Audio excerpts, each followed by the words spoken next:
had a meeting or two. I've seen her name, I thought she ran it in the last one. And I seen her name.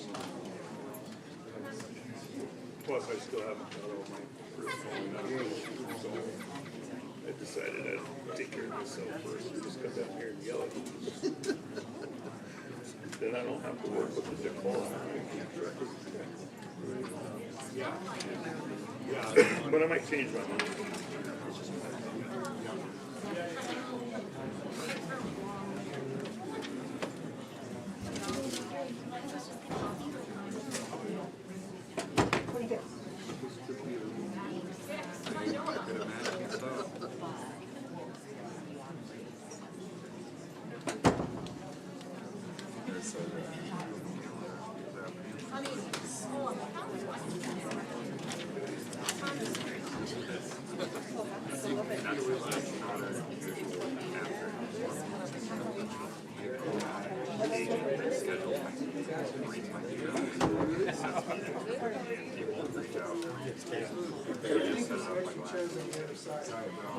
No, that's on the other side. You know, we switched to the last tracker.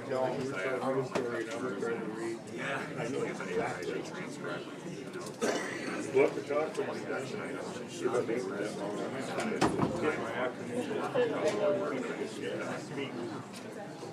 Some days I got a guy who's a little bit more longer, but it does better than I do. Just needed that consistency.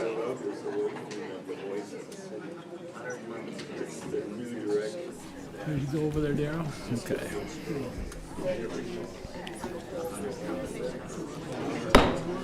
Good afternoon. This is the time for the Legal and Finance Committee meeting for February 25th, 2026. And we'll begin with the roll call and determination of quorum. Evans? Here. Lehman? Here. Seifert? Here. Stroman? Here. May? Here. We have a quorum. Next item will be adoption of the agenda, and I have a couple of corrections to the agenda. Number one is I've spoken with the Human Resources Director, and she wants item 13 removed. She's got a couple things to change and before she brings that forward. And the other one is Councilman Tamang.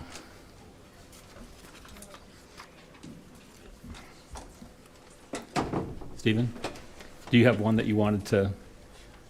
Thank you, Mr. Chair. I'd like to move to remove item 17. If I can get a second, I'd like to hold the floor. Thank you. So item 17, and just to be clear, that is not item 18. 17 is the feasibility study for the Director of Crisis Services and Homeless Strategy. So the reason I'm removing this item right now is not because the type of structural change that I and some of my colleagues are seeking is being changed, is that I feel the mechanism for this particular item isn't right. Had a great conversation with a number of people, and we feel there's a more efficient way to go about it. But these discussions on this item will be coming forward, and so I just want to quickly point out a few of the rationales behind it. Really what item 17 is trying to do is talk about the status quo of our current services for the homeless and the unhoused. And many of us feel that the status quo currently is unacceptable. Many of us feel the outcomes are moving in the wrong direction. We feel that we know that expenditures are rising drastically. We know that anyone who works in the space feels the weight of homelessness going in the wrong direction. And we know that a lot of the public are frustrated because we see them on a very regular basis. We see disorder in our city despite excellent work from our police department and our park rangers and our mobile medics. And we also see inconsistent reporting, and we see a lack of annual reports. If you believed every annual report that you got, you would think we had solved this problem.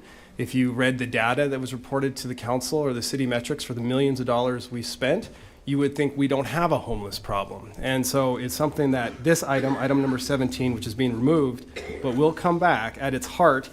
It's basically saying that any organization, any agency that receives city funding, we seek to improve the process with one goal, just one goal. We want to decrease the number of people experiencing homelessness in a humane and ethical manner. That's our task, and if we're not able to measure that, then that's something that we shouldn't necessarily be publicly funding it. We're not interested in how many people were served. We're not interested in how many hours were spent. We're not interested in how many interventions were performed. We're interested in what moved the measure. And I'll wrap up here, but I just want to say that anytime you introduce any change that causes meaningful structural change, it is very natural that the established well-resourced stakeholders will feel protective of the status quo, and that's understandable. And what I want to try to do, my hope, is simply that we approach today with a spirit of reasonableness, that if we stay focused on shared goals rather than positions, there is no need for a zero-sum situation. There is no need for pitchforks. We can move the system forward in a way that strengthens outcomes for everyone and doesn't disrupt the current partners or the current FTEs. I yield. Move to approve amended agenda. Second. Okay, there's been a motion by Evans and a second by Lehman to approve the amended agenda. All in favor? All opposed? Motion carries. Next is general public comment. This is a time for the members of the public to discuss or express concerns to the council on any issue not on the agenda. Action will not be taken at the meeting on any issue not on the agenda except by placement on the agenda by unanimous vote of the council members present. Now, I have several speaker request forms, but they are primarily for item number 18. And so we're going to wait until we get to item 18 to have the general public comment on that. I will tell the large number of people here that want to speak on number 18 that we have a rule in the council that not only is there a limit of 3 minutes to speak on for each speaker, but a group of speakers may have up to 10 minutes total per side. That's Council Rule 2-7, and we intend to abide by that today.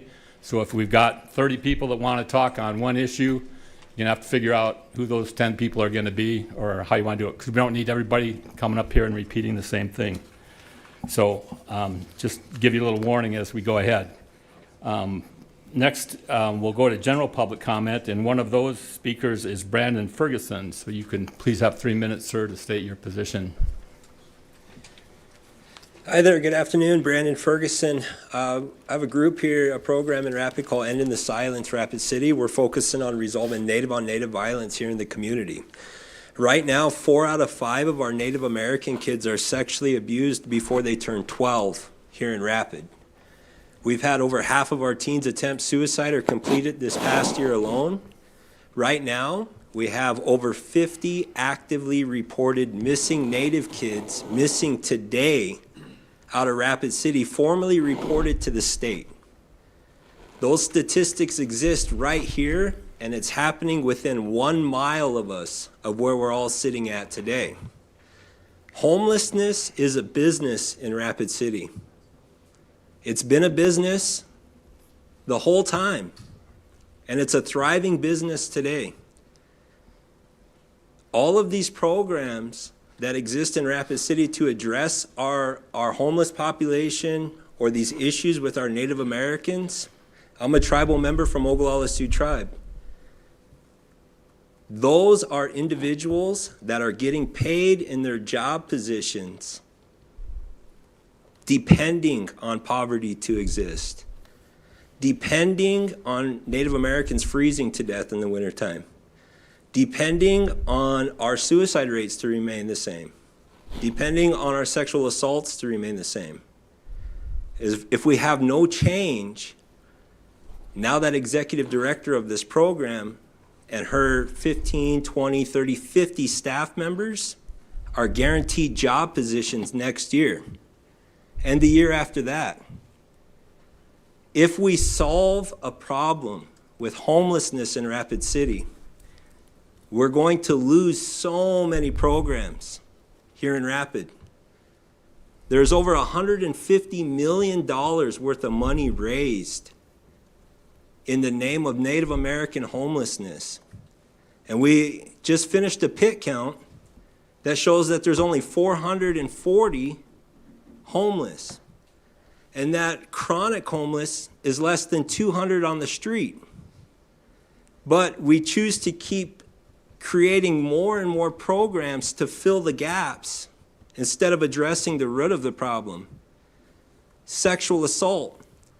We have over 100 programs in Rapid City addressing this issue, But once we get one of our sex offenders in the door, which primarily almost a majority of our homeless population on the street are registered sex offenders, or they burn their bridges at home because of that. We're never addressing the issue, so we're keeping homelessness alive, which means we're never addressing the root of the problem. And that's 4 out of 5 of our Native kids getting sexually abused here every single day in Rapid. Thank you, sir. Next, General, you're down there twice, I guess, Brandon.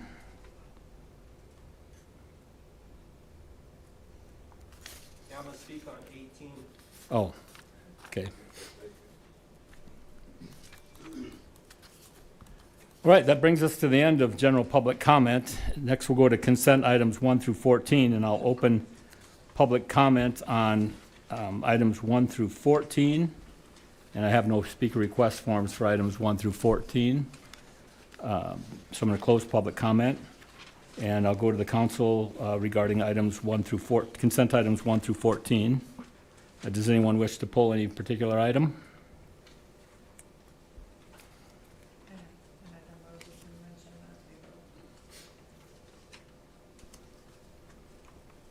Okay, we'll go Thank you, to Chair. Lindsay Sechrist. I was going to speak on item number 6, our sales tax report. In the agenda summary in this item, I think there's a typo with a 22% increase in our sales revenue for 2025. And, but recognizing that we do have a very good sales revenue for the year. And I give Daniel the opportunity to speak to that, if I may. Thank you. Okay, we'll go to Finance Department Director Daniel Ainsley. Thank you, Mr. Chair. No, actually, 22% was the actual amount of an increase for December.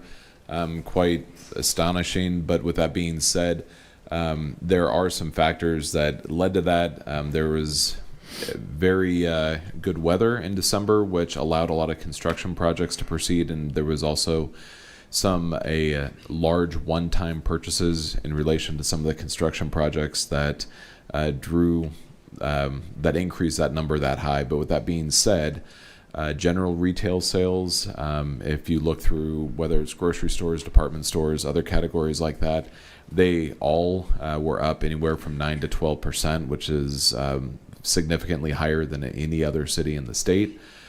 So if you kind of take out those one-time outlier figures, we still would have been up in December by over 10%. So December was a very good month. That led us to finish 2025 up almost 5%. Thank you. Thank you, Daniel, for that clarification. I've never seen anything like that, so interesting. Thank you. Any other? Okay, there's a motion by Lehman and a second by Tamang to approve consent items 1 through 14, with the exception of 13, which has been pulled or discontinued. All in favor? All opposed? Motion carries. Next, we'll go to non-consent items 15 through 18. I'm going to open public comment on items 15 through 19, and I have probably 36 speaker request forms for item 18. So we've got 10 minutes. I don't know if you want to work amongst yourselves to figure out who's going to speak, but we're going to follow our rule. So, and if not, I'll just start the first one I got on the top, and it's Dorothy Hartwell.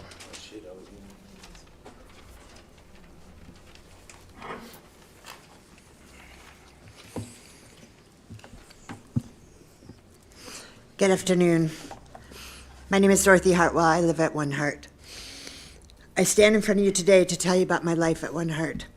I'm not here to talk about the tangible results, not the debt I've paid off, not the car I've gotten, not the, sorry, I'm nervous, not the car I've got, and not the different things that come with that. I'm here to talk about the intangible results. The results that can't be measured with metrics or statistics. The things which I'm referring to are peace of mind, hope, joy, love, and wonder. This paraphrase and excerpt was taken from yesterday's Narcotics Anonymous Daily Devotional. The journey away from wonder, joy, and love which result in inner peace, were removed from us in our addiction. We arrived at One Heart with more than a drug problem. The influence of addiction had warped our whole pattern of living beyond recognition. I had given up hope after my relationships, my faith, my career as a chemical engineer, and all of my life was shattered. I was given 2 years to live due to my addiction to methamphetamines and alcohol. This hope has been restored through my 13 months at living at One Heart by the fostering of building my relationship with God, myself, and others. It's stronger than ever, based on my time in the Atrium program, based on the life safety coordinators, the care coordinators, and the sober living coordinators, giving me a sense of integrity, honesty, and trustworthiness. I have come to start taking Alcoholics Anonymous meetings into the Juvenile Service Center. Doing this to give back to the community, and my goal is to speak at colleges one day, Lake School of Mines, my alma mater, to tell them about the dangers of experimenting with drugs and excessive drinking. Addiction does not discriminate. It crosses all races, religions, social classes, and ethnicities. And it's also a generational curse, as in my case, that we are breaking at One Heart. One Heart has assisted in the restoration of my health through healthy eating and sleeping patterns, and help my physical health, my whole spiritual, physical, mental, and emotional, by giving care for us in that area. By entering One Heart, before entering One Heart, I was hospitalized multiple times, but am now, and was given 2 years to live, as I mentioned, but now I have a clean bill of health.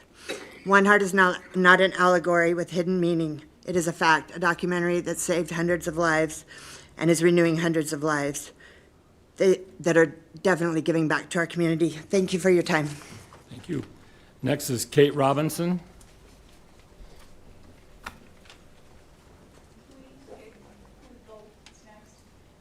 What's that?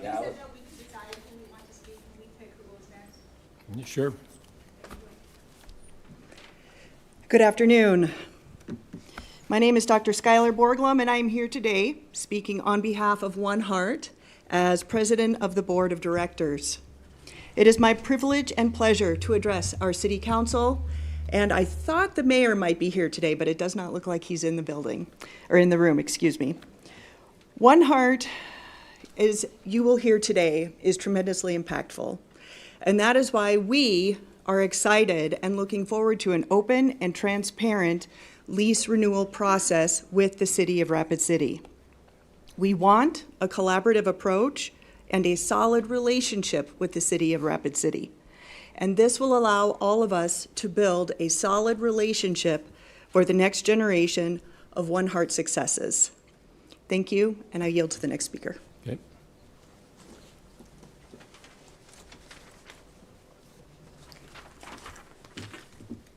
My name is Heidi Hillenbrand. I'm the president of Dakota Charitable Foundation. We also own Main Street Square.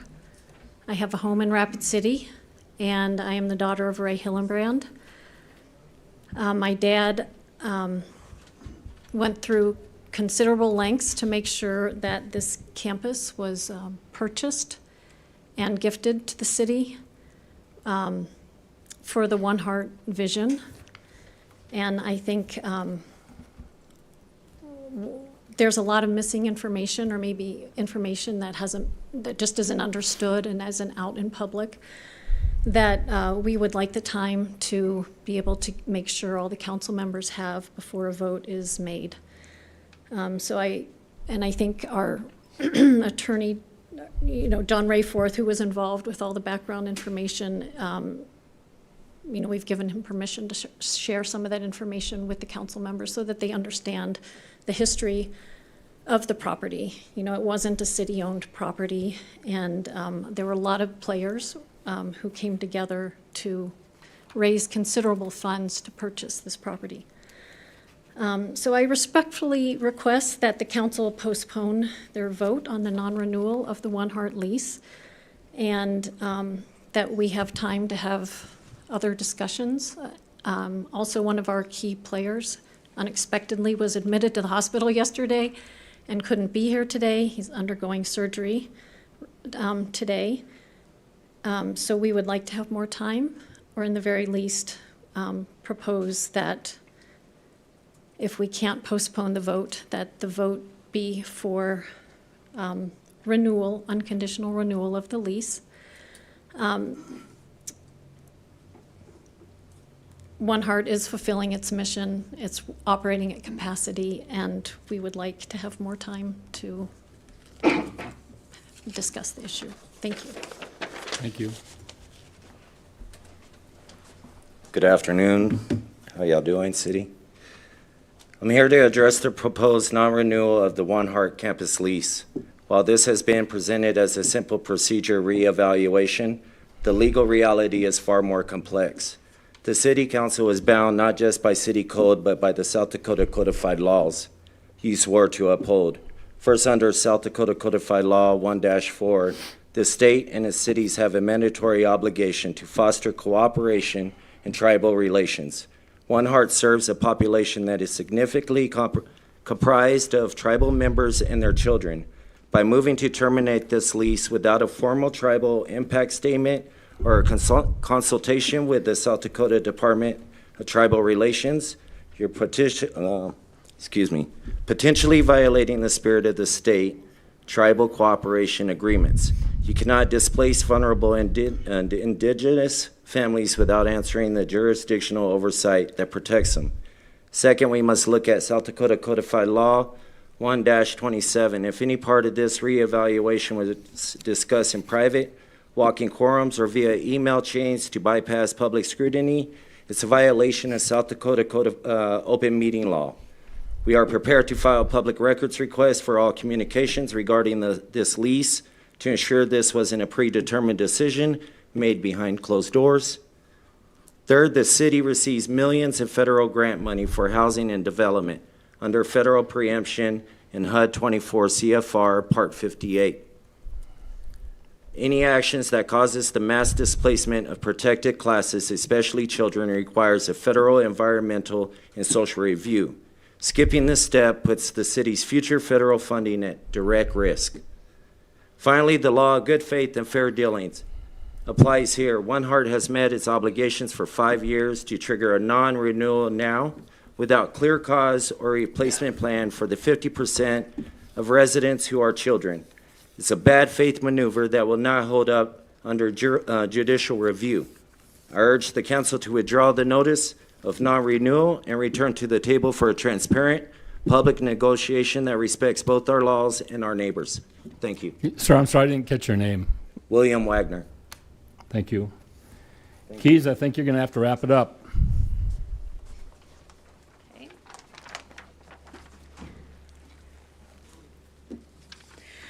Good afternoon, council members and city officials. I'm Keys Larson, the CEO of the, I don't get 3 minutes? You can have 3 minutes. Okay. It just has to recycle. Okay. I'd like that extra 10 seconds. That would be great too. You're using it right now, so. I am Keys Larson, CEO of the YMCA of the Black Hills. And for nearly 2 decades, the YMCA has been a steadfast leader in championing equitable access to high-quality early learning for children in our community, particularly for families facing economic hardship. Through our long-term partnership with the John T. Vukovich Foundation, the YMCA has consistently expanded early learning opportunities in our community, including One Heart's Child Development Center. As the region's most trusted nonprofit provider of youth development programs, the YMCA recognizes that early learning is not simply childcare. It supports economic development, family stabilization, and community transformation. For over 8 years, the YMCA, One Heart, and John T. Vukovich Foundation have been working to strengthen families from the ground up. This long-standing partnership demonstrates a shared belief. Investing in early learning is one of the most powerful strategies for interrupting cycles of poverty and fostering long-term community well-being. One Heart's one on-site child development center expanded the Y's reach and has provided safe and stable access to over 150 children ages 0 to 5 since its inception. And it has allowed parents to engage fully in workforce development, education, mental health services, or recovery programs while their children receive extraordinary care. These benefits reflect the YMCA's belief that strong early learning systems strengthen not only the child, but the whole family, and ultimately the entire community. The success of these programs is rooted in the strength of partnerships. Community challenges are complex and interconnected, and no one agency can solve them alone. Our cross-sector collaboration allows us to leverage shared data, aligned strategies, and joint problem solving, which result in stronger outcomes, greater impact, and more efficient use of the city's public resources. Together, our organizations have created a cohesive interlocking support system that no single organization could ever deliver alone. The YMCA is a proven leader in early learning advocacy. It has stood at the forefront for families facing economic challenges, and its long-standing partnerships with the John T. Vukovich Foundation and One Heart represent a successful model of nonprofit collaboration that elevates entire families and strengthens our community. YMCA's leadership in early childhood education, it's not accidental. It is intentional, strategic, and grounded in belief that when children and families are supported from the very beginning, the entire community is raised up. Thank you. Okay, that brings us to the end of the time for the opponents, and so 10 minutes per side. That was 10 minutes for it. I'm against One Heart. okay, so we're going to get to those. I know you had that speaker request form in there. Yes. In the spirit of transparency and cooperation, and the number of shareholders that are here, I would ask that you suspend 2-7 or at least extend it so that some of the very valid shareholders have an opportunity to express their opinions. That's, to me, I'm not agreeing to do that. So I don't know if the council wants to overrule me, but I'm not agreeing to do it. Okay. So then we're going to call Mr. Ferguson. Do you want to come up next? Yes, sir.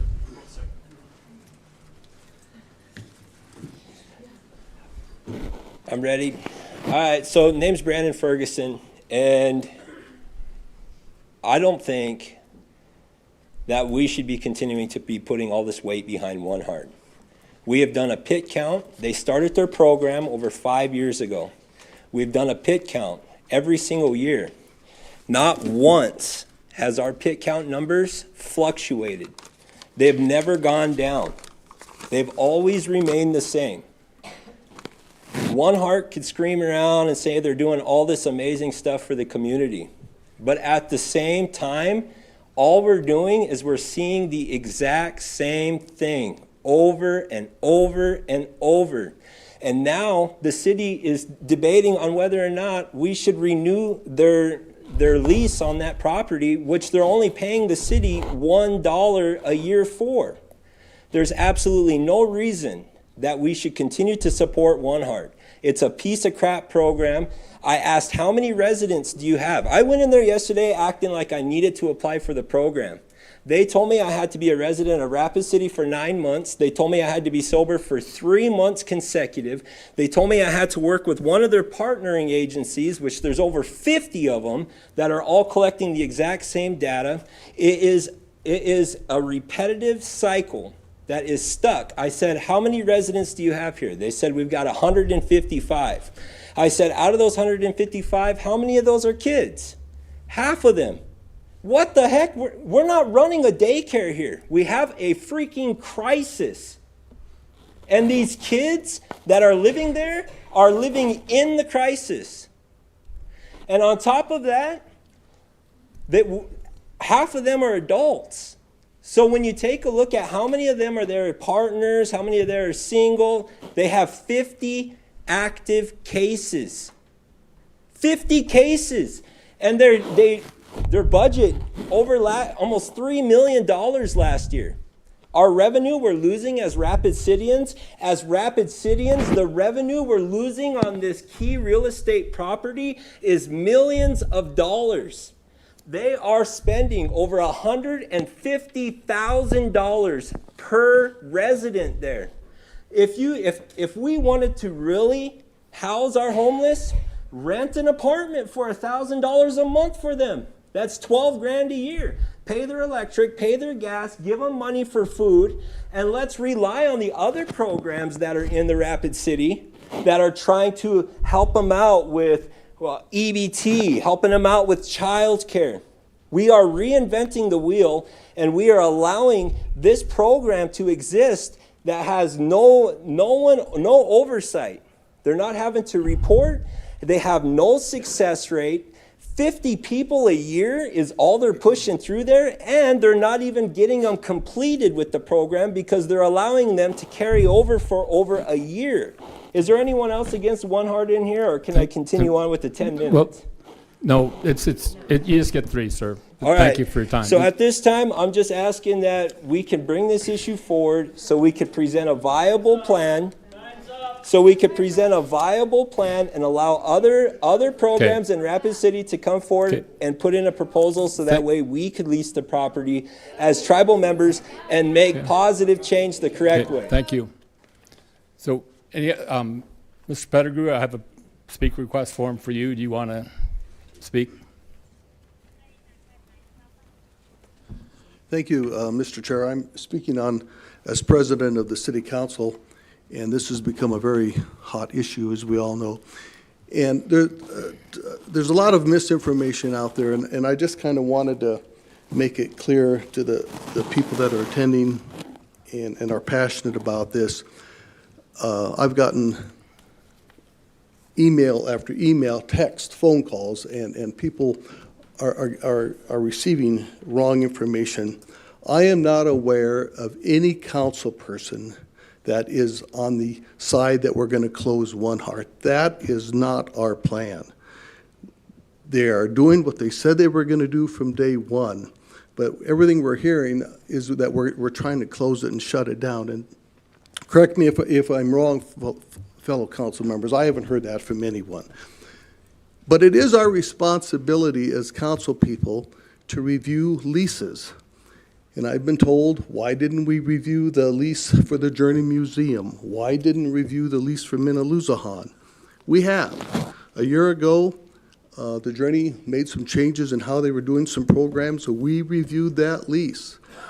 The Minaloosahan lease was just reviewed. I reviewed it, Lance looked at it, Councilman Stroman looked at it, Joel was involved in that. We reviewed those leases, and I just feel as council members, it's our due diligence, it's a city asset, that when these leases come up, we have to sit down and review them and possibly make suggestions, changes that we'd like to see done. I'm a real estate owner, have rental property. When my leases come due, I sit down with my tenants and do the same thing. My personal position is, as we've heard today, there are a lot of needs in Rapid City. We get that. And my personal position is, when I met with Charity and Sky, I think Councilman Tamang was there, Jamie was there, I can't remember who else was there. Our request was, we laid out kind of some additional needs, and is there a way on this campus, can they help us meet those additional needs?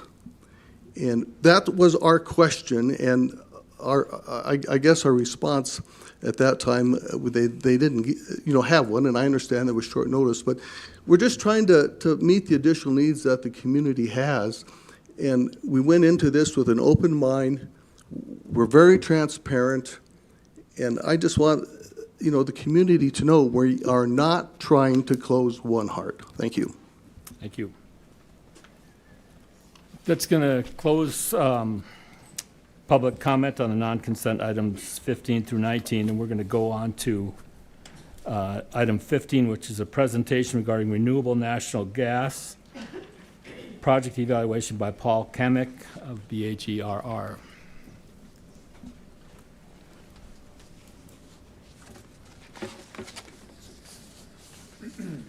If I may, Mr. Chair. Please.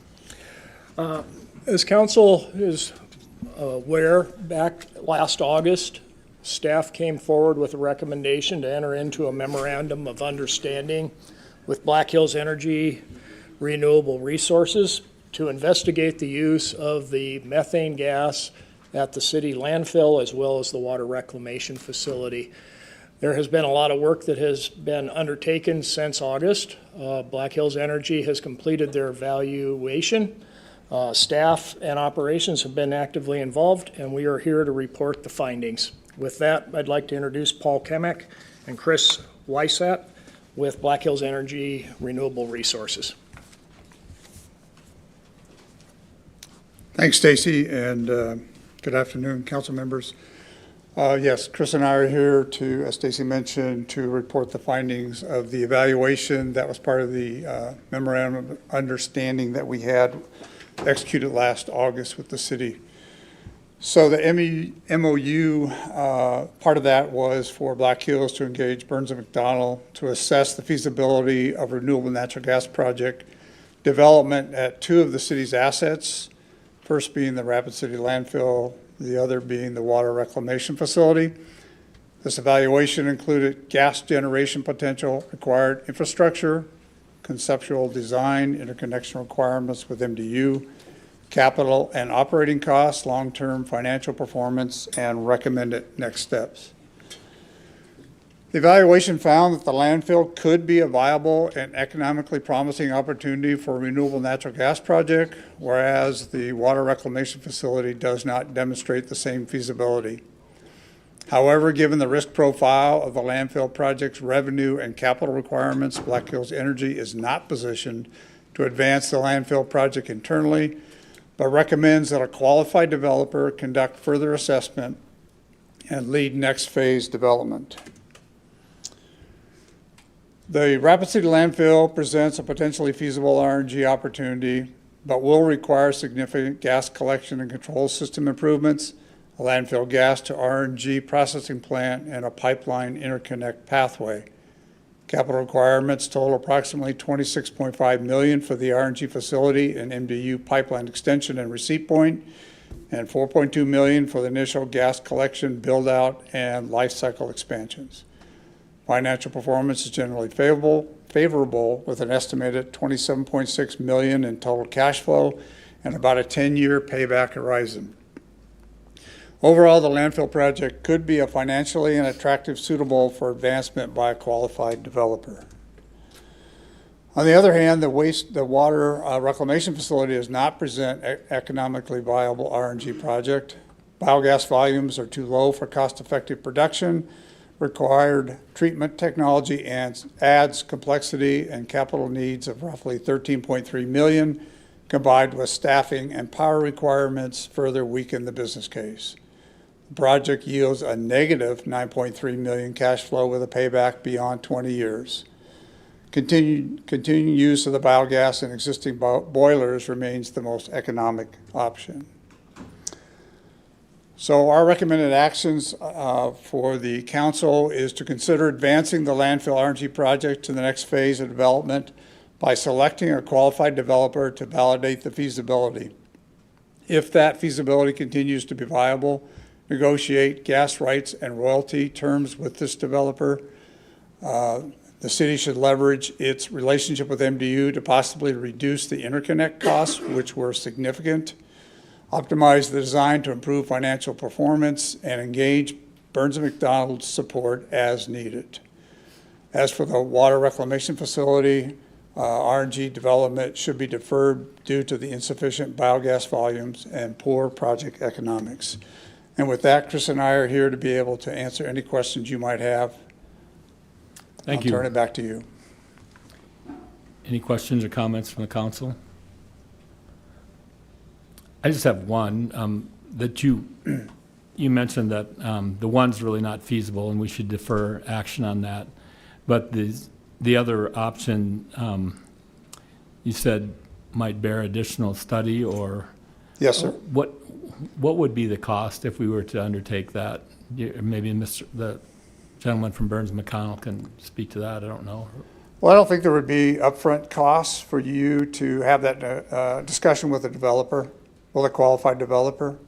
In fact, we met with some of your staff earlier to talk about what that might look like. Part of it would be maybe amending or executing another MOU with them So they would have access to the data that's already been undertaken, but also for them to do their own financial analysis and gas curves and things like that, be able to make their own determination. Okay. Well, my experience is Burns McDonald doesn't work for free, so that's No, why but I'm it would be asking. with the developer, not Burns Okay. McDonald. All right, thank you. Yes, sir. And go to Public Works Director. Thank you, Mr. Chair. I just wanted to chime in and thank Paul and Chris and Black Hills Energy for their work and partnership on this. It does provide a good path forward for us to look at some options. And as Paul mentioned, we have had several meetings with them to talk about what those options might look like. And so we'll probably have some future conversations with council on how we proceed with this information, what we can do in the future. Thank you. Motion to acknowledge and encourage the city to continue discussion. There's been a motion by Seacrest to acknowledge and a second by Tamang. All in favor? All opposed? Motion carries. Next item is item number 16, introduction and first reading of ordinance number 6707, an ordinance regarding supplemental appropriation number 1 for 2026 in the total amount of $3,923,272.47. We'll go to Finance Director Ainsley. Thank you, Mr. Chair. This is the first supplemental appropriation for 2026. That is a fairly large amount, but I want to assure you it's actually not that staggering. Number one, $3 million of it is to provide budgeted authority for the investment that was made by the City Council to the Rapid City Impact Fund. That was part of the Vision Fund project. So when we adopted the budget about 6-7 months ago, at that point we had anticipated the council making investments over kind of the 5-year time horizon of the Vision Fund. After that, we have made changes to the Vision Fund to front load several projects, this being one of them, and so that payment's already been made. So we just need to adjust the budget to align with the resolution that the council has passed now twice to front load several of those projects. And so that's $3 million of that. In addition, there's $350,000 from opioid settlement disbursements.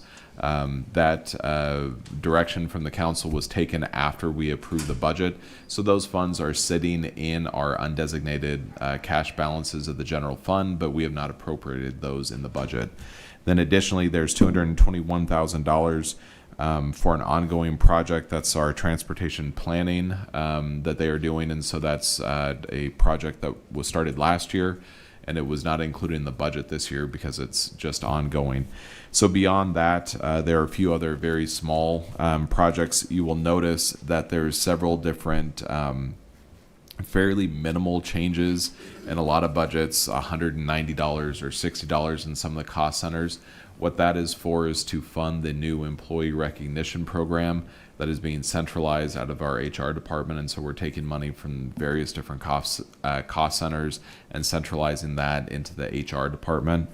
And then also there are some changes to move our GIS employees to the community development department. That was a change that was made in the ordinance late last year. I don't remember exactly when.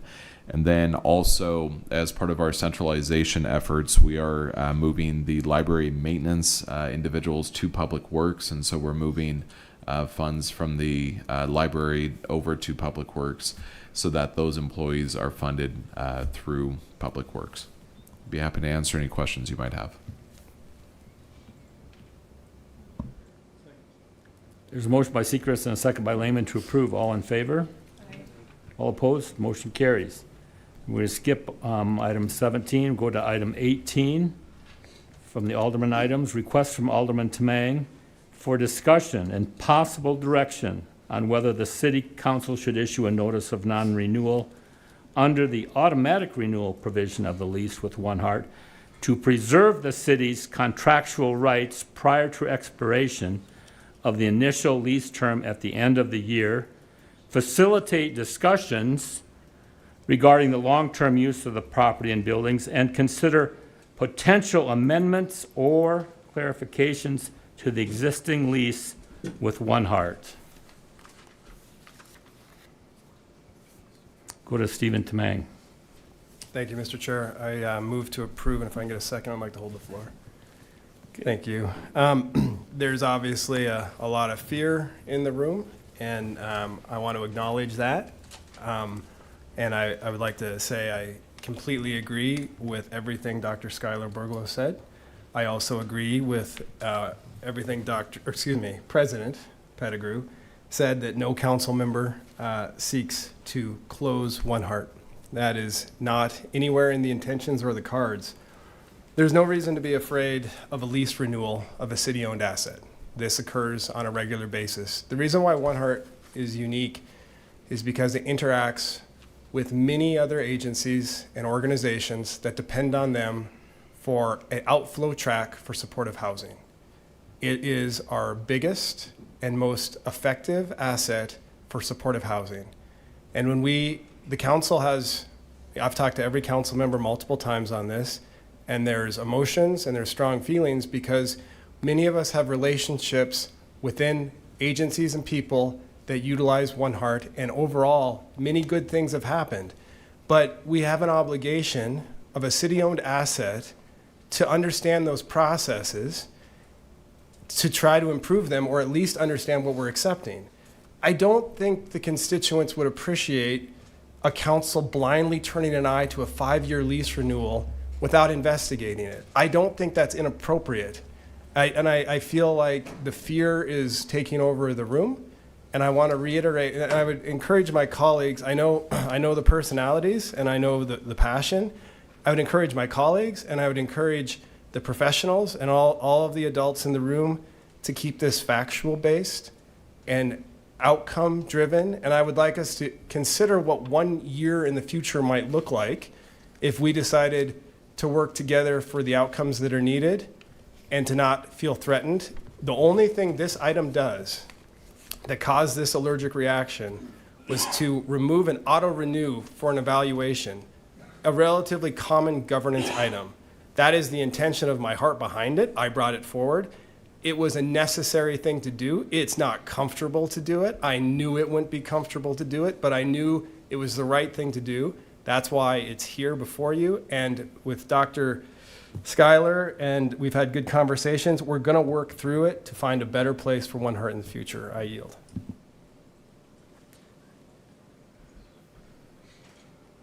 Okay, no other comments? There's been motion by Tamang. Go to Councilman Evans. You know, Dr. Tamang, thank you. Dr. Tamang is exactly right. Nobody wants to see One Heart go away. But we're in a time when transparency and openness in government is being mandated by the constituents. I don't feel anybody should be opposed, no matter what they're doing, to an audit or an assessment when you're using public funds of any kind or public entities of any kind. I think you should welcome it. If everything's working well, it should just validate your position. I really appreciate the fact that everybody's here violently either supporting or opposing it, because these are strong feelings of both directions, and we hear them both from constituents. They come to the council members, our phones ring, and we take the phone calls, and we know why people feel the way they do.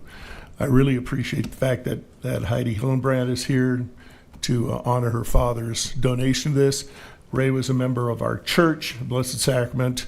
I can't claim to know him a fraction as well as she would, obviously, but I do know he was a great businessman.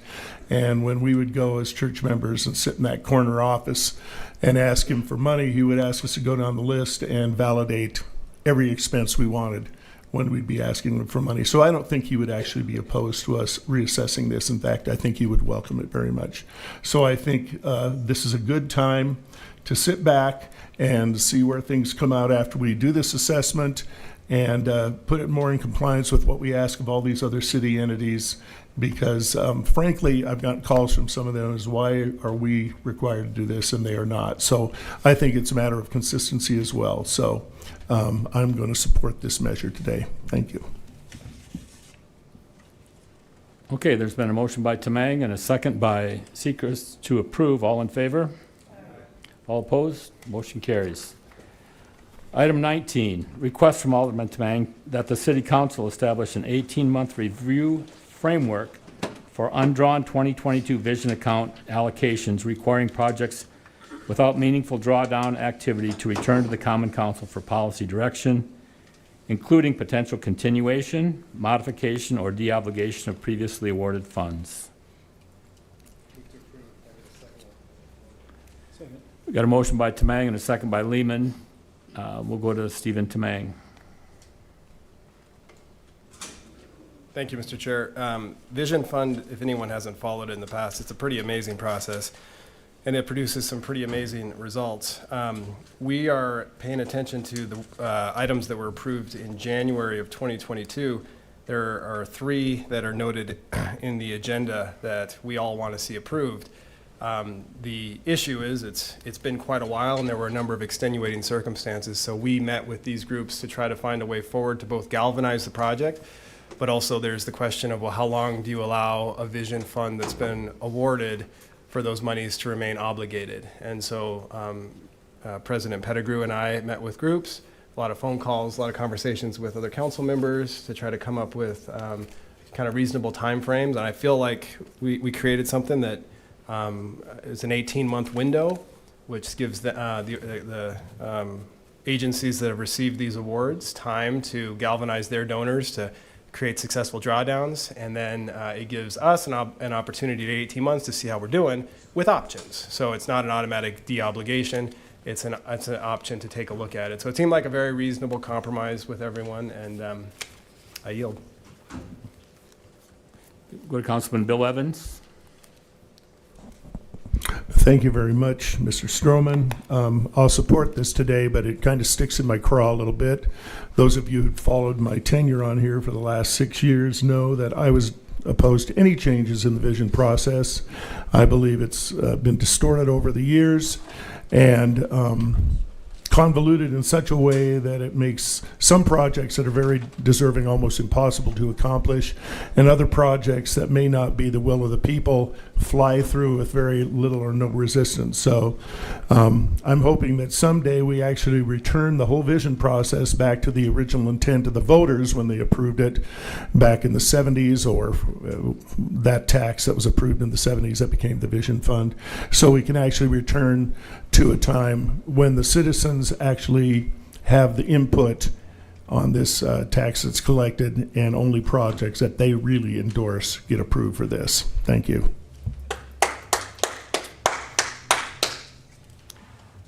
Okay. Go to Lindsay Seacrest. Thank you, Chair. I just wanted to speak in support of the projects listed that were approved from the previous round of vision funds with the Citizens Committee. I know we've discussed Hesapo TP more recently as well, and also kind of reaffirmed our support of that project in the community. And so just recognizing that in the past, Vision Fund projects did not historically ever come to fruition within sometimes that 3 to 5 year period. And so it's not uncommon for us to see extenuated times for the projects. I just wanted to mention that for historical purposes. I realize that costs and tend to increase as time goes by, which is a concern, and which is also why we've looked at 3-year cycles for the Vision Fund project approval in the past as well. I'm not opposed to the 18-month review. I just wanted to make my comments and to be known that I wouldn't necessarily support defunding projects without appropriate and considerable process and due process and consideration. Thank you. Okay, we've got a motion by Tamang and a second by Lehman to approve. All in favor? Aye. All opposed? Motion carries. Motion by Tamang and a second by Evans to adjourn. All in favor? Aye. Motion carries. We're adjourned.